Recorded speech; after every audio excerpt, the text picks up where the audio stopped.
নমস্কার বন্ধুরা, আমার ডেইলি লাইফে নতুন একটা ব্লগে তোমাদের সবাইকে অনেক স্বাগত। আশা করছি তোমরা সবাই খুব ভালো আছো, সুস্থ আছো। তার একটা নতুন দিন, নতুন সকাল। আর আজকে 9টা থেকেই ব্লগটা শুরু করছি, একটু আগেই। ওয়েদার আজকে কালকের মতোই পরিষ্কার, একটু রোদে উঠেছে সকাল সকাল, বৃষ্টি নেই। তো গরমটা একটু কম আছে, যদিও এখন 9টা বাজে, বোঝা যাচ্ছে না সারাদিনে কিরকম ওয়েদার হবে। রোদটা যদি চড়া হয় তাহলে ভালোই গরম হবে। তো চলো আজকে ব্লগটা শুরু করলাম। আজকে বাড়িতে সৃজার এক বান্ধবী আসছে, তো বাড়িতে বাজার করার কেউ নেই। সৃজার কাকু এখন যাবে এক জায়গায়, ওর বাবা তো থাকেই না বাড়িতে, তো অগত্যা আমাকেই বাজারে যেতে হবে। তো ওই যে রেডি হয়ে গেছে, এখন একটু বাজারে যাব। চিকেন আছেই, চিকেন রান্না করব, আর একটু মাছ বা কিছু যদি পাই নিয়ে আসবো। তো চলো বাজার করে আসি। চাল কুমড়া কাটছে, তো চাল কুমড়ার ঘন্ট হবে। আর আমি এই যে ব্যাগ নিয়ে নিলাম, চলো বাজার থেকে ঘুরে আসি।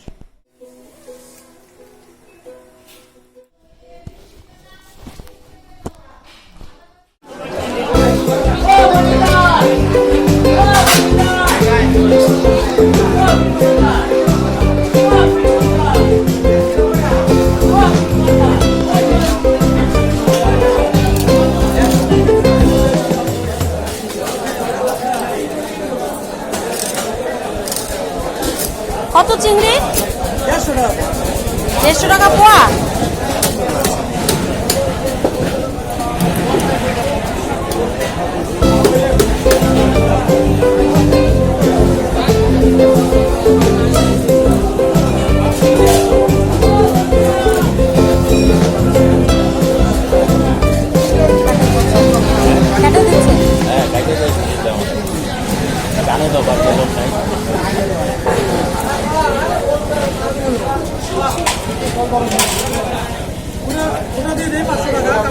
কালকে তো খুলতেছে, কালকে খোলা লাগবে।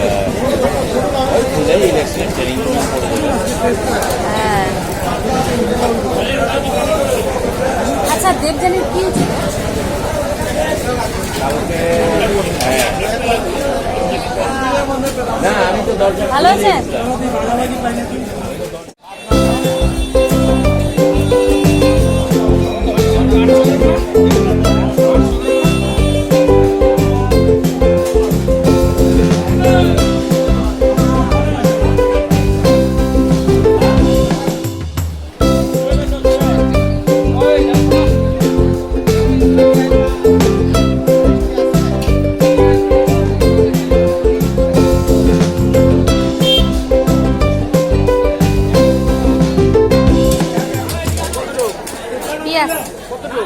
আধা কিলো দাও, হাফ কিলো দাও।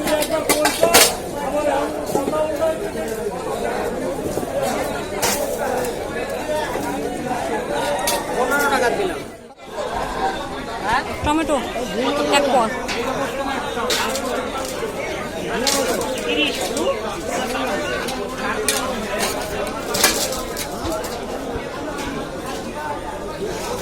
না কম।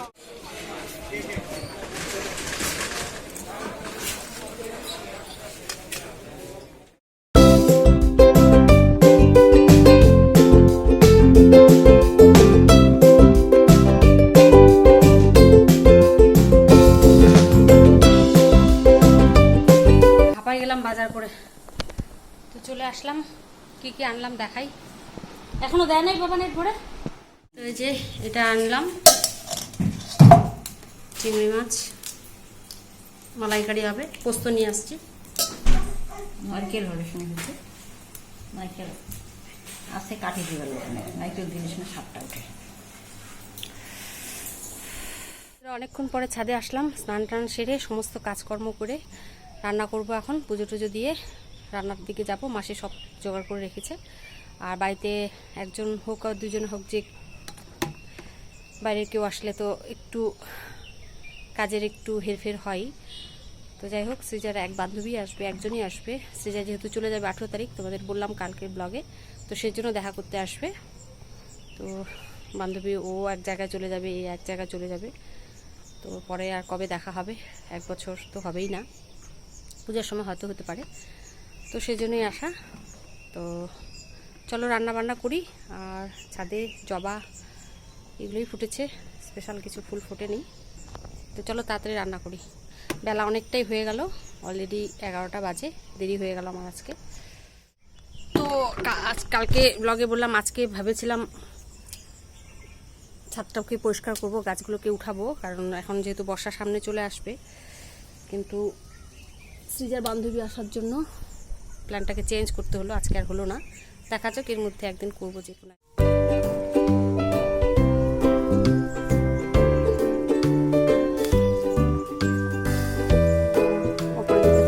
পড়ে গেছে হাওয়াতে, তুলে দিই।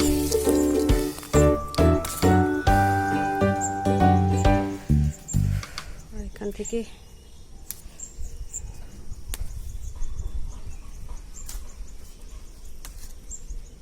বেশ অনেকগুলো জবা তুললাম, এটাও একটা ফুটেছে, আর হচ্ছে এই যে এটাও তুলে নিই,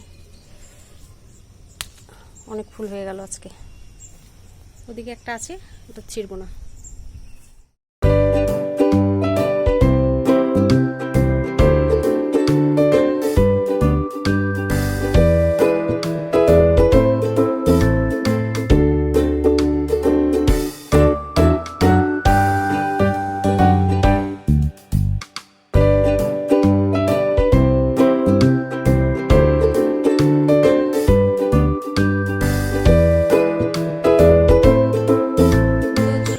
রান্না করতে, আর মাসি অনেক কাজই করে রেখেছে।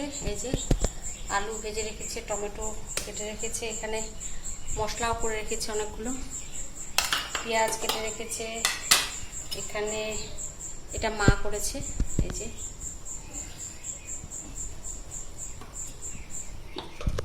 দেখাই তোমার। তো এটাকে পেঁয়াজ, তারপরে আদা রসুন দিয়ে সমস্ত কিছু দিয়ে নর্মাল চিকেনই করবো আজকে। আর একটু চিকেন কাটা, মানে পেঁয়াজ কাটা আছে। আর এখানে এটা মালাইকারি হবে না, পেঁয়াজ দিয়ে এমনি করবো, পোস্ত আর সর্ষে বাটা দিয়ে করব। দেখা যাক কী করি, নিজের মন থেকে করব, কোনো রকম কোনো ইসে না। আর এখানে সব রেডি আছে, রান্না শুরু করে দিই। অলরেডি দেরি হয়ে গেল, রুশি যেহেতু এখন ঘুমাচ্ছে, রুশি উঠলে অনেকটাই করা কষ্টকর হয়ে যাবে, ওকে খাওয়াতে হবে।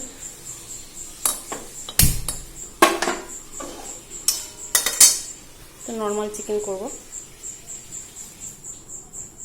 এখানে করেছে চাল কুমড়ার ঘন্ট বড়ি দিয়ে, আর হচ্ছে কলমি শাক।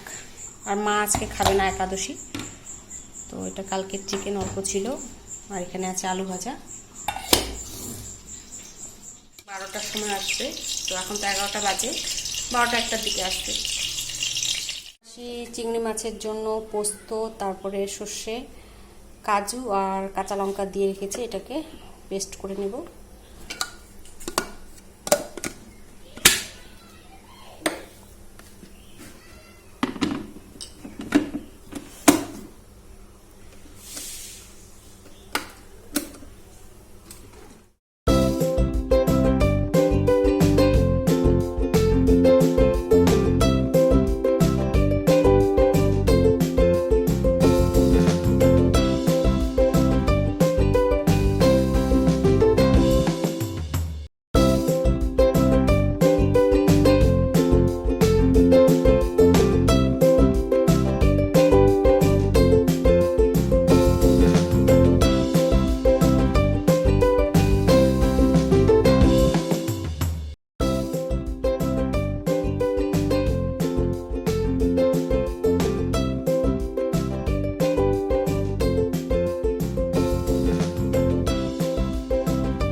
আমার এখনো অনেক প্যাকিং বাকি, ফটাফট রান্না করি। আজকে আর রান্না শেয়ার করবো না, কালকে যেভাবে রান্না করেছি সেভাবেই সিম্পলভাবে রান্না করব।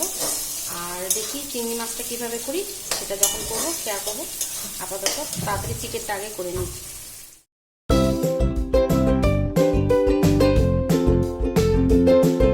আমাদের বাড়ির আম দেখো প্রতিদিন বেশ অনেকগুলো করেই পড়ে।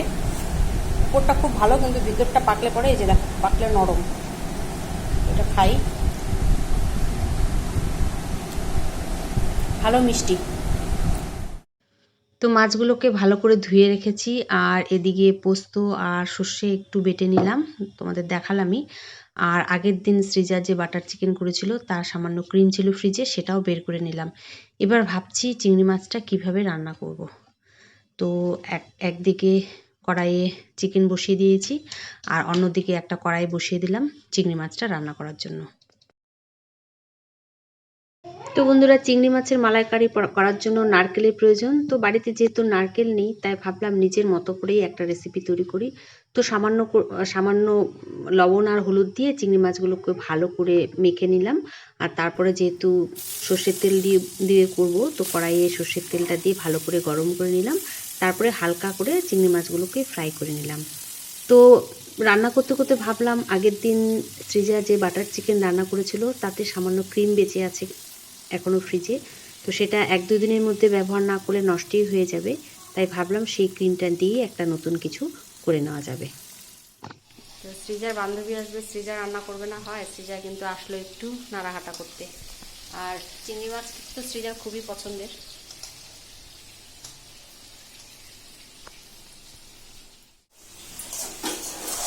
লোকাল চিকেন না, ওর কথা। ভাগ্য ভালো যে গুনু এখনো ওঠে নাই, গুনু উঠলে তো রান্না করা যাবে না। তো সৃজার বান্ধবীর জন্য রান্না একদম জমে গেছে। এখানে অল্প সামান্য ফ্রাই করবো, হয়ে গেছে। অনেকে চিংড়ি মাছ ফ্রাই করে না, যারা ভাপা করে। তো আমি ভাপা তো না, একটু নিজের মনের মতো করে করবো। তো সেই জন্য অল্প হালকা সামান্য ভেজে নিলাম।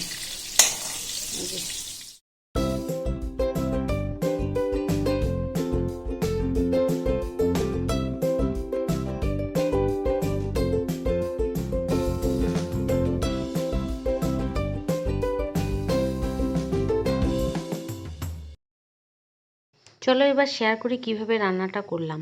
তো যে তেলে চিংড়ি মাছগুলো ভাজলাম সেই তেলে সামান্য একটু গোটা জিরে আর 2টো শুকনো লঙ্কা ফোড়ন দিয়ে তাতে পেঁয়াজ কুচি, টমেটো কুচি এবং আদা কুচি দিয়ে ভালো করে প্রথমে ভেজে নিলাম। তো পেঁয়াজটা লাল লাল করে ভাজা হয়ে গেলে তারপরে লবণ হলুদ পরিমাণ মতো দিয়ে একটু জল দিয়ে ভালো করে কষালাম। তো জল দিয়ে কষানোর পরে যখন তেলটা রিলিজ করবে তারপরে একটু দিয়ে দিলাম সামান্য চিনি, একটু মিষ্টি মিষ্টি হবে। তো দেখো তেল কিন্তু অনেকটা উপরে চলে এসছে, তার মানে আমার পেঁয়াজটা ভাজা হয়ে গেছে। এবার আমি এই ভাজা পেঁয়াজ এর মধ্যে দিয়ে দিলাম সেই বেটে রাখা পোস্ত এবং সামান্য যে সর্ষে এবং পোস্ত একসাথে যে পেস্ট করে রেখেছিলাম সেটা দিয়ে দিলাম। তো পোস্তর পেস্ট দেওয়ার পরে কিন্তু খুব বেশি ভাজা যাবে না, সামান্য 2-4 পিট একটু নেড়ে চেড়ে তারপরে আমি চিংড়ি মাছগুলো দিয়ে দিলাম। তো চিংড়ি মাছগুলো দেওয়ার পর হালকা সামান্য জল দিয়ে কষাতে হবে, সামান্যই। তো এই যে সামান্য একটু জল দিয়ে দিলাম, দিয়ে একটু ভালো করে বেশ কষালাম। আর জল না দিলে কিন্তু তিতো হয়ে যাবে বেশি ভাজা হয়ে গেলে, পোস্ত আর যেহেতু সর্ষে দেওয়া আছে, তাই একটু সামান্য ভেজে জল দিয়ে দিলাম। জল দেওয়ার পরে ভালো করে ফুটিয়ে নিলাম। এক্ষেত্রে তোমরা ঢাকা দিয়ে দিতে পারো, তো আমি ঢাকলাম না, একটু ফুটিয়ে নিলাম। ফুটিয়ে দেওয়ার পরে শেষে দিয়ে দিলাম এই যে ক্রিমটা। তো আমার ক্রিমটাও সদগতি হয়ে গেল। তো খেতে সত্যি ভীষণ টেস্টি হয়েছিল। সৃজার বান্ধবী তো খেয়ে খুব প্রশংসা করছিল, মানে ওর খুব ভালো লেগেছিল। তো যাই হোক, যার জন্য রান্না করছি তার যদি ভালো লাগে এর থেকে পাওয়ার কি আছে, তো এটাই যথেষ্ট। তো দেখতে সত্যি ভালো হয়েছিল এবং খেতে কিন্তু দারুণ হয়েছিল। টেবিলটাকে খালি করে নিলাম, টেবিলের যত রান্নাগুলো সব এদিকে রাখলাম। জায়গা কম, টেবিলের মধ্যে অনেক কিছু রাখতে হয়, তো এগুলোকে খালি করে এখন পরিষ্কার করে নিই। রান্নাবান্না সব হয়ে গেছে, বাকি যে আসবে ঐশানি রওনাও দিয়ে দিয়েছে। আর এই যে রুশি তো নতুন জামা পরে, এই যে এদিকে বাবা, বাবা দেখি দেখি দেখি দেখি দেখি দেখি নতুন ড্রেস পরছো।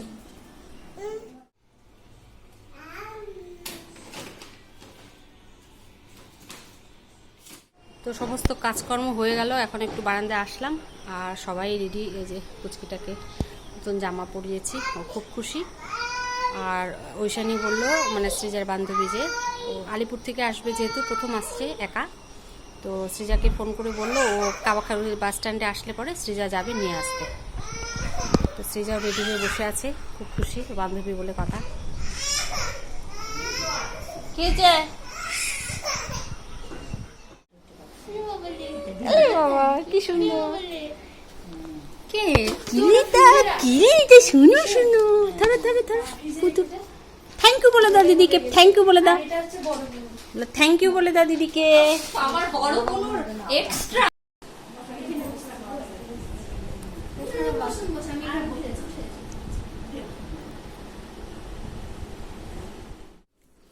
তো বন্ধুরা, আমরা সবসময় মেয়েদেরকে আগলে আগলে রাখি, কিন্তু কোনো কাজ মেয়েদের একা করতে দিলে বা আমাদের সন্তানদের একা করতে দিলে ওরা যে কি খুশি হয়। যেমন আজকে ঐশানী একা আলিপুর থেকে কামাখ্যাগুড়ি ওর বান্ধবীর বাড়িতে আসলো, ওর বাবা মা কিন্তু কোনোদিনও ওকে একা ছাড়ে না। তো যাই হোক, ও আজকে একা আসাতে আমাদের বাড়িতে এসে কি যে খুশি, তাই দুই বান্ধবী বলছিল আমি একা আসলাম দেখ। তো সত্যি ওর ওর খুশি দেখে মানে খুব ভালো লাগলো। আর ওর মনে হলো যে ওর মনের মধ্যে অনেকটা কনফিডেন্স চলে আসলো যে হ্যাঁ, আমি একাও চলাফেরা করতে পারবো। তো যাই হোক, আসার পরে একটু শরবত দিয়ে দিলাম। তারপরে যা রান্না হলো বিশেষ কিছু না, চিকেন আর ওই চিংড়ি মাছের যাই হোক মন মতো একটা করে করলাম, সেটা দিয়েই খেতে দেবো। আর বেশি কিছু মেয়েরা খায়ও না, নিজের মেয়েকে দিয়ে বুঝি, মানে সৃজা তো চিকেন হলে আর কিছু লাগে না, চিকেন বা চিংড়ি মাছ। রুশিকে দেখার জন্যই সৃজার বান্ধবীর আশা। তো রুশিকে দেখে খুব খুশি, আর রুশিও কিন্তু ওর দিদিকে দেখে মানে ঐশানীকে দেখে খুব খুশি। সাধারণত রুশি অচেনা কাউকে দেখলে একটু কান্নাকাটি করে, কিন্তু আজকে দেখলাম ওর সঙ্গে কিন্তু খুব ভালো মিশলো। তো এটার খুব প্রয়োজন, খুব মজা করলো, সবাই মিলে ছবি তুললো। তো বেশ ভালো একটা সময় দুপুরবেলাটা কাটলো, ভালো লাগলো। আর ঐশানীও ওর বোনের জন্য বেস্ট গিফট নিয়ে এসছে। আর এই যে দেখো, এটা ঐশানী ওর বোনের জন্য নিয়ে এসেছে। তো ওর বোনের এটা খুব পছন্দ হয়েছে, দেখে খুব খুশি, এত আদর করলো তো ভাবা যায় না। আর তাছাড়া সৃজাজের জন্য বা শ্রেয়সীর জন্য চকলেট নিয়ে এসছে। তো সব মিলিয়ে মিশিয়ে একটা ভালো সময় কাটলো। যেহেতু একা এসছে তাই খুব বেশি দেরি না করে খুব তাড়াতাড়ি ঐশানী চলে গেল। আর ঐশানী যাওয়ার পর সমস্ত কাজকর্ম গুছিয়ে নিয়ে এবার সৃজাকে নিয়ে বসলাম আমি প্যাকিং করতে। তার কারণ প্যাকিংটাও যেহেতু অনেকটা বাকি আছে, হাতে আর সময় মাত্র 2 দিন। তো প্যাকিং করতে করতে আজকে ব্লগটা শেষ করছি, যতটা পারবো আজকে গুছিয়ে রাখবো। দেখা হচ্ছে তোমাদের সাথে পরবর্তী আরেকটা নতুন কোনো ব্লগে। তো ততক্ষণ সবাই ভালো থেকো। যদি ভালো লাগে আজকের ব্লগ একটা লাইক করে দিও, আমার চ্যানেলটাকে সাবস্ক্রাইব করে দিও। দেখা হচ্ছে নতুন আরেকটা ব্লগে।